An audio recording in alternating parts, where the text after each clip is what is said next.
Welcome back to the RTF podcast where we refresh your feed so you don't have to. My name is Matt, his name is Jay, and this is episode 56.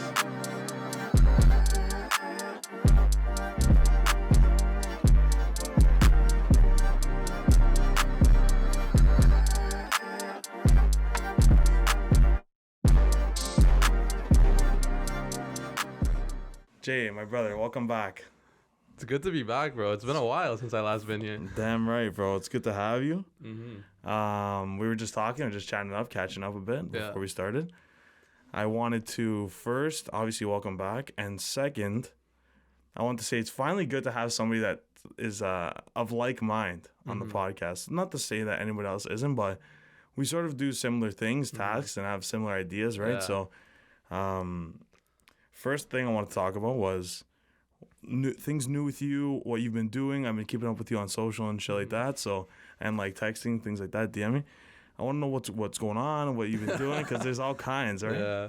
No. Let me have it. Yeah, a lot of people have been like kind of wondering, like, bro, like, what have you been up to? Because, like, yeah, I guess, like you said, you see kind of the stories. Yeah. Been traveling a lot last couple months. And I even looked back at, like, the last time I was here was, June or July of last year? A lot's changed since then. That's why it's a lot. Crazy. Yeah, I guess in a nutshell, what I kind of do is, I'm the manager for the Money Buys Happiness podcast, which is under Full Send, so Nelk Boys. Nice. And you could say I wear a lot of hats. So I do like YouTube management, TikTok management, Snapchat, Twitch, everything. I have a team under me where I have editors who I kind of look after and kind of oversee in terms of all the content creation, stuff like that. I do production as well. So a lot of the times we're filming podcasts in Miami, in Los Angeles. We were in Tampa a couple of weeks ago, just interviewing kind of big guests. And I do camera work, sound work. So pretty much everything. Yeah. Everything in general. Man of all hats. It's been fantastic, yeah. Pretty much ever since, because I've been, like, Money Buys Happiness has been under Neighborhood. I remember last time I was here, I was literally just an intern. Oh, you just started? Yeah, I just started, and now, like, fast forward to today, doing all these trips. I'm, like, pretty much a full manager. I have a team under me. Dope. It's been good. I've been overseeing a lot of other podcasts, too, under Neighborhood. So, like, 8 to 10 different podcasts in Toronto. As well as just social media management in general. That's pretty much what I've been up to. Living the dream. That's crazy, bro. No, it's definitely been crazy. It's been a lot of hard work in the making for sure, and been blessed with some good opportunities. First, I wanted to say that, like, obviously I commend you for, like, your work, because I see it all over socials, like Instagram, TikTok. I see Money Buys Happiness, and I want to talk about the footy culture, so we're gonna get into it as well. Yeah. So I see that work.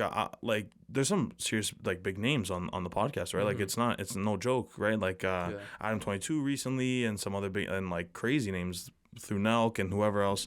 How the connections happen, whatever. But like, what's it like meeting people like that, right? And I saw pictures even with Dave as well, right? Like, those are some crazy names. Like, you sort of starstruck in that scenario, or I wouldn't say so starstruck. I would say it's very motivating, because you always hear that kind of saying, like, oh, you want to put yourself in the room with these people to, like, kind of grow and prosper. And when you actually find yourself in that room, like, it's wild. It's wild. It's motivating, because you're just kind of surrounded by excellence, right? Which is crazy. And it's been very humbling too, right? Like, when we went to LA, like, for the first time, like, when we first signed with Full Send, pretty much went to their headquarters in LA, met the whole team. So met Kyle, Salim, Steve will do it. Yeah. And everyone's just so nice and, like, really welcoming. And the whole operation there's crazy. Like you kind of walk in and see it all for yourself, and you're like, wow, YouTube and, like, content creation could take you to this. Yeah, exactly. Which is, like, a crazy thing to think about. Yeah, like, parents and people that aren't really open to that kind of stuff, they just, I guess they wouldn't believe it until they see it. You know what I mean? And seeing something like that is, considering they started from, like, prank videos. Yeah, Canadian boys too. Yeah, like, started from prank videos, and then now you're here, right? It's it's wild. It's eye-opening. Yeah. That's when I see stuff like that. I watch a lot of their content, actually. I watch a lot of Full Send. I watch Money Buys Happiness as well, and the footy culture, of course.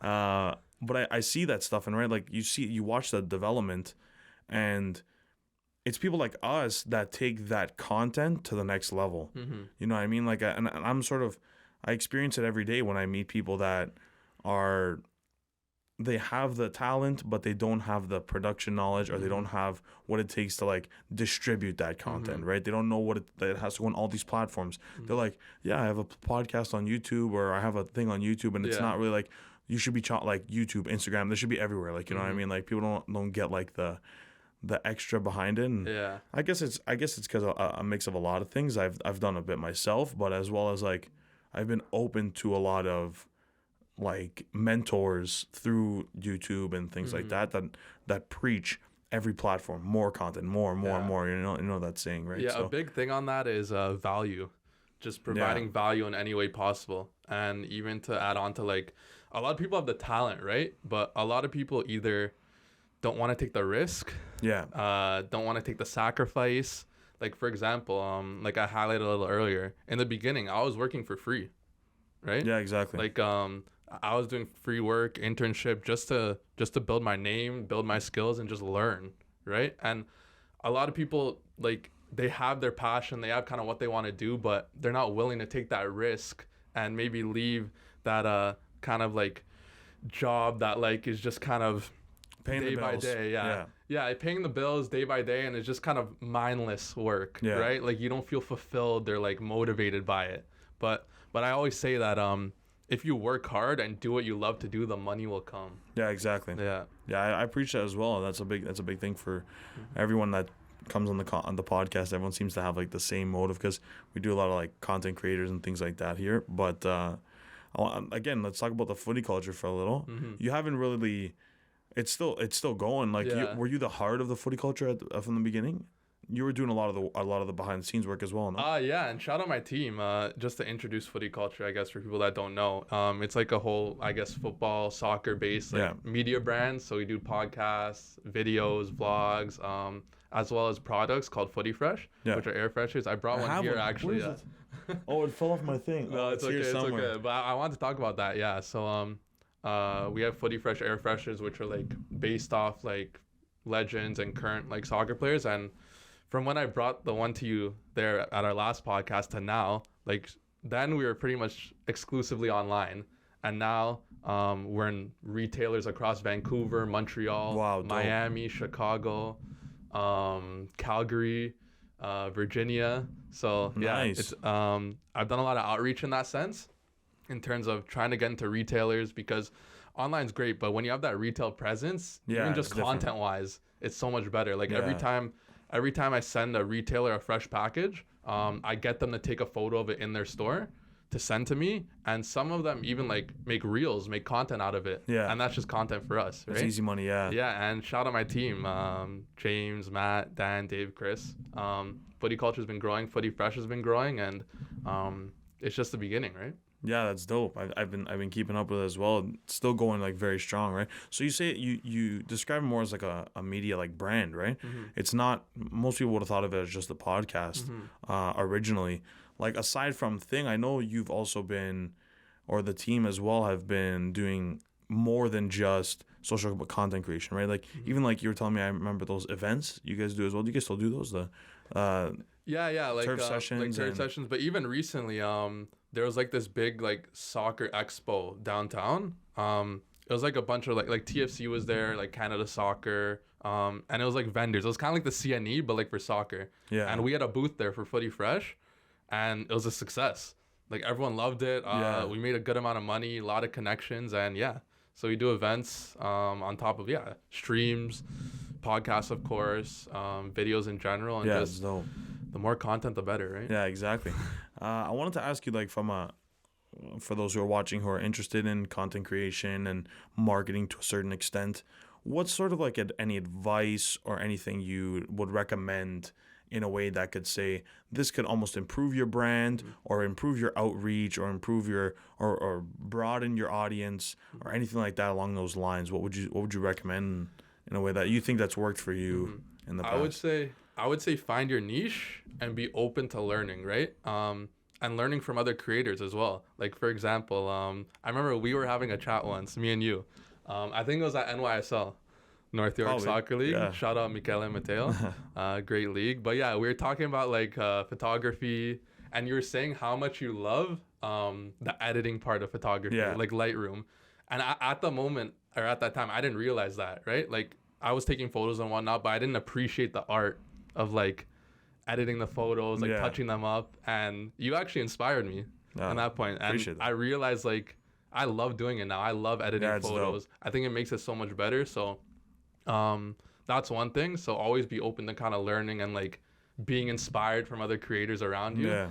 And even just like you may not be the most talented. Like for example, I know I'm not the most talented photographer, videographer, editor, but supplement that with hard work, right? Yeah. Because if you're not the most talented, showcase your value in other ways, like putting in the work, putting in those extra hours, sacrificing a couple hours to improve, to learn a new skill, and just showcase that you're willing to put in the work to make it happen. Yeah.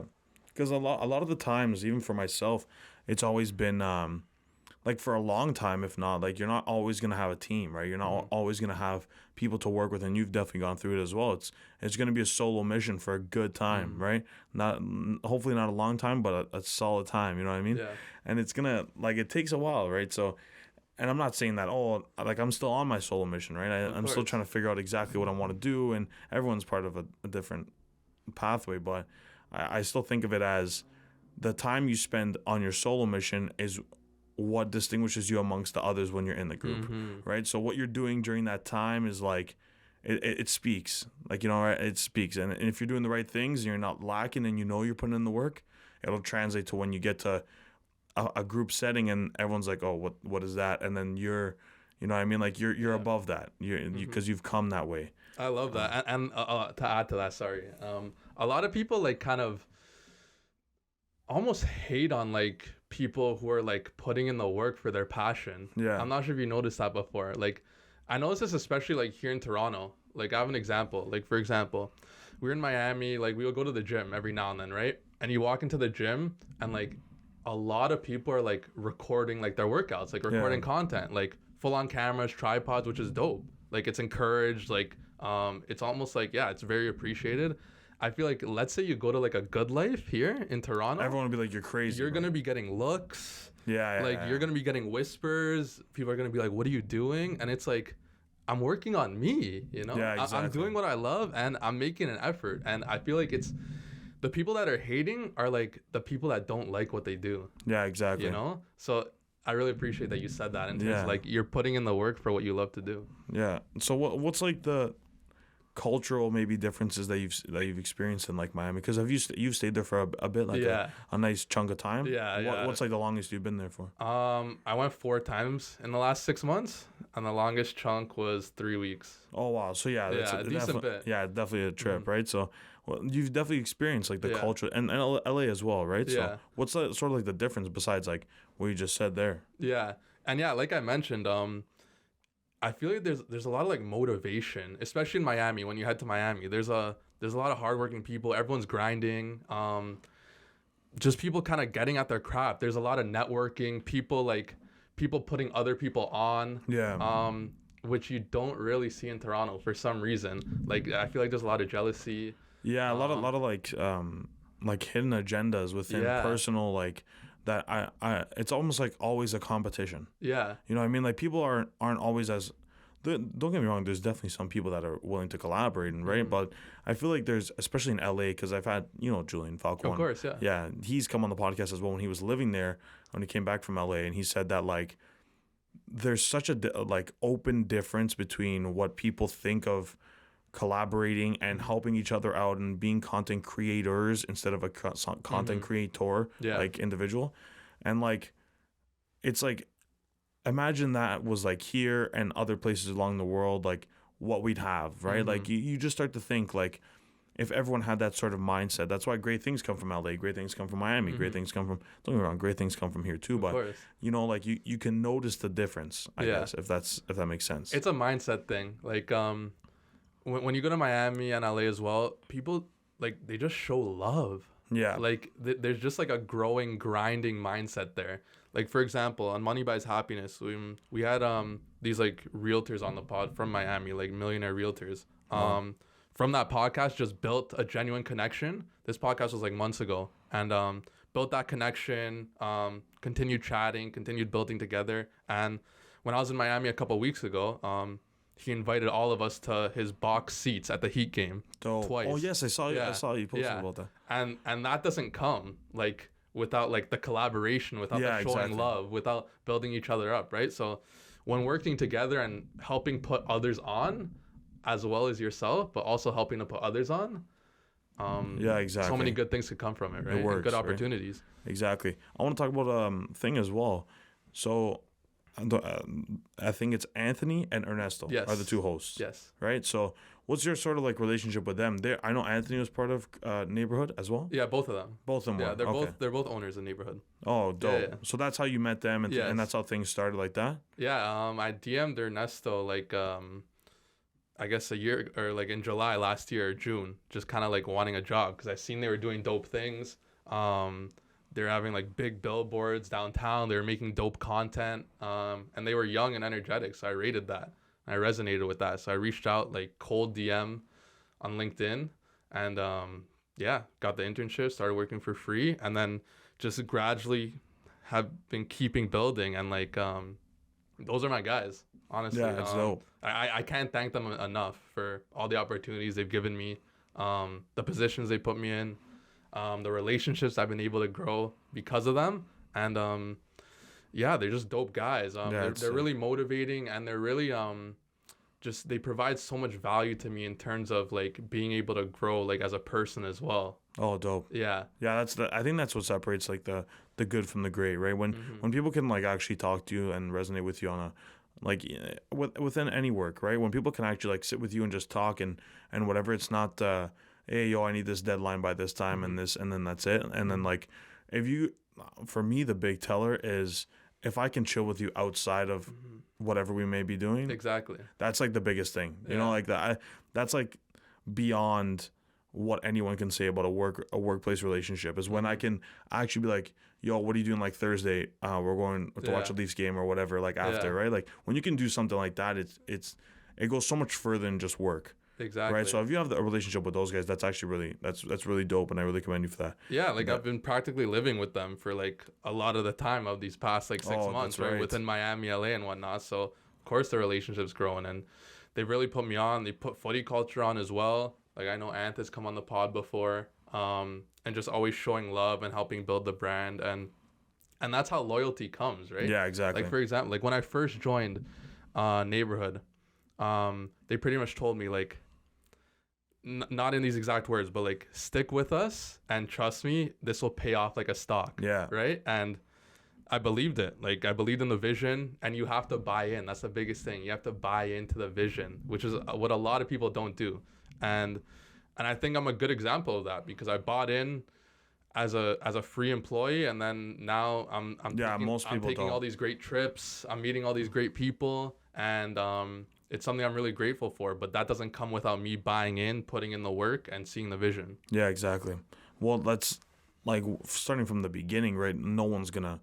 You tell somebody they got to work for free, 99% of the people are gonna be like, "Go fuck yourself," right? Like, I'll go work somewhere else. But it, like, as a content creator, especially though, I feel like you have to. Yeah, exactly. Because you have to build your skills, and you have to showcase your value. Yeah, you can't. And then it'll come. The clients will come. You can, unless you have already an established brand or an established like anything like your podcast or your whatever is like established, you have to be willing to like put yourself forward in a scenario of no competition. I actually heard a crazy quote. I'll blow your mind for a second. I don't know where I heard this. I think it was like YouTube Shorts or something like that. But it was like you got to be willing if you want to buy things without looking at the price tag, you have to be willing to work without looking at the clock. That's fucking wild to me. That's wild to me. Fuck. That's crazy, right? That's a big quote. I have another big quote to counteract that, though. Go ahead. To add on to that. And shout out my guy Anthony for this. Closed mouths don't get fed. It's that simple. Gotcha. You want what you want, put yourself out there and go get it. It's that simple.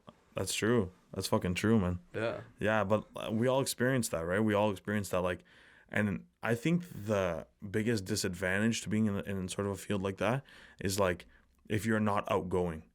Bro, that's literally like the biggest. I think it's one of the biggest things because approaching people, making content yourself, like you have to be outgoing. For sure, it's not easy. It's not, and there's like for a period of time in my life, I was never like, hey, how's it going? Nice to meet you. Like, how's it, like networking, things like that. But it comes with a level of maturity that you have to turn around and say, this is what I need to do. And there's no more like, oh, I'll get by if I don't network. Oh, I'll get by if I don't make content about myself, but like for whatever. Like, there's a level of maturity that turns around and says, I absolutely need to do this. It's like definite, right? And I think you've reached that point of knowledge. Would you say that like that's something that changed you from going from like not getting paid to doing it to turning to like, this is something I like we need after becoming a team, like we need to do?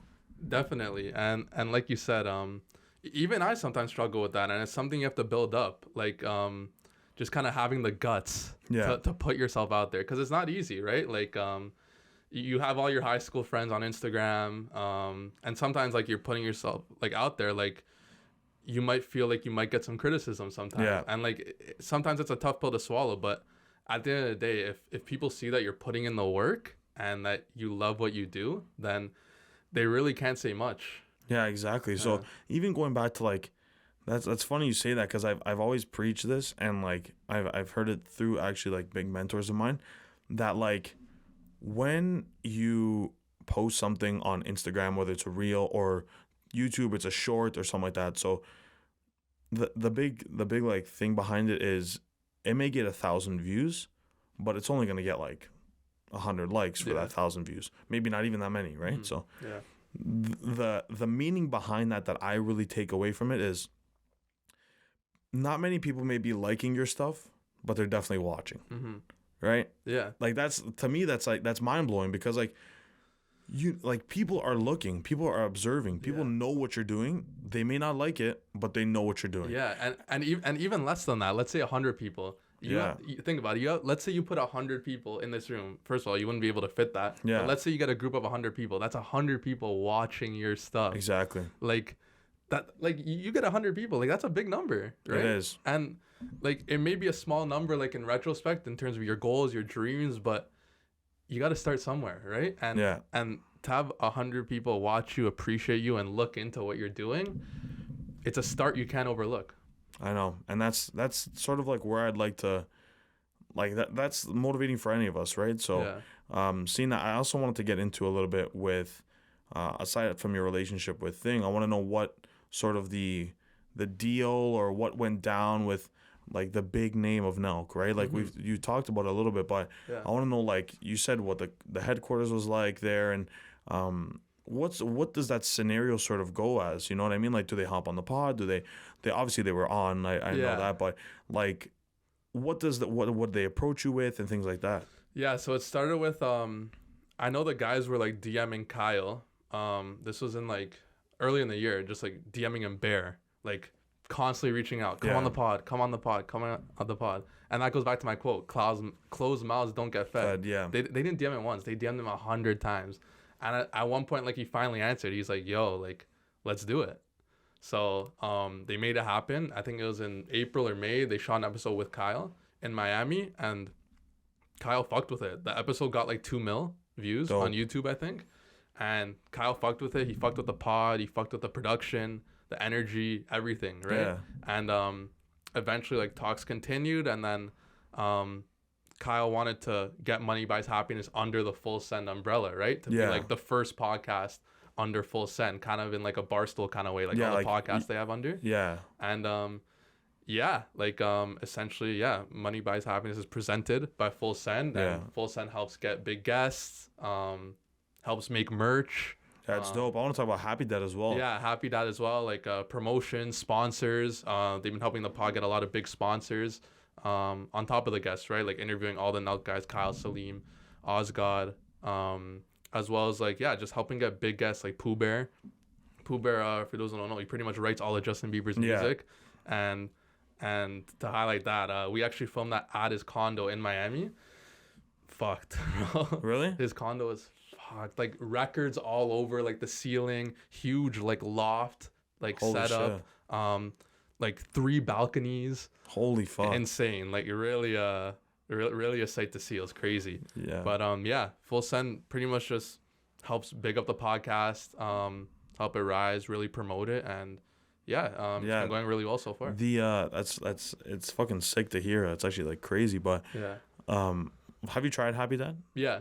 Dope. It grew onto me. Like I know Fruit Punch, it's one of their newer flavors. I actually really like that one. That's dope. But it's pretty good. I'm not a big seltzer guy overall, but it's pretty good. I like for me, I'm just like maybe a White Claw. Yeah. White Claw dude, right? Yeah. But like I haven't tried it yet. It's not very, very rarely in Canada. Yeah, I don't think I think they're coming to Canada soon. I'm not sure sure about all that. Surprising though, you know, I would have thought like because they're Canadian like boys and shit, like it has to do with like LCBO laws and stuff. That's exactly what I was thinking. The way the like products are made, like the ingredients and stuff. But yeah, I think it'll come soon. No, I like it though. I'd recommend it to try.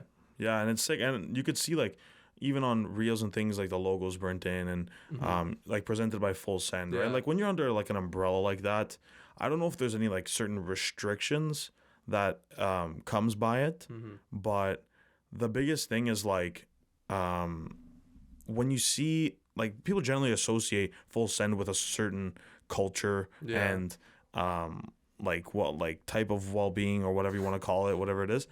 So it's sick to like say that it fits under that, you know what I mean? Like Money Buys Happiness, sort of like that title alone just like fits underneath that. You know what I mean? And when you see shit like that, it's like dope. Like people are finally fucking picking up on let's get together and do this. Yeah, you know and I mean? Kyle saw the vision, right? He's seen 2 guys that were grinding with dope production, with dope podcasts, and that really attacked a niche that fit well under Full Send. Exactly. 'Cause you're interviewing big guests, big entrepreneurs, big YouTubers, big creators who are killing it, and people want to see like why and how they're doing it. I know, and that's fucking that's it.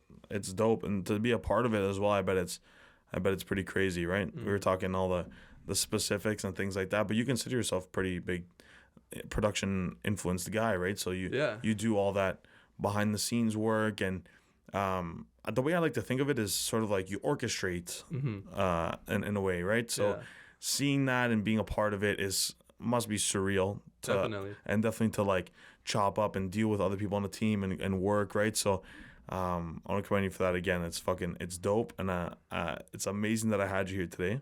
We had this was a sick interview. I think we're gonna wrap it up there. And that's it. Do you have anything to say else before you cut? Appreciate you having me, bro. I love what you do. Like I said, you've inspired me in a lot of ways. I think there's a lot of room for us to grow together, for you to grow individually, doing what you enjoy. I love coming on here, and hopefully you could come again sometime. Of course, bro. maybe in another year. For sure. It was, of course, always a pleasure. And for the outro, I'm gonna hit it up quick. That was episode 56. Thank you for watching. Jay, thank you again for coming. Pleasure. Of course. And all of our TikTok, Instagram, Twitter is down below in the links or down there. If you're listening to the podcast, check out the podcast in full video on YouTube. Keep up to date with our reels, our TikToks, our YouTube shorts. The podcast will be chopped up into clips as well, posted on YouTube. You can check out those according to the discussion. I had a classic again here with me today. Jay, I appreciate you again. That was episode 56. And refresh your feed so you didn't have to. Peace out.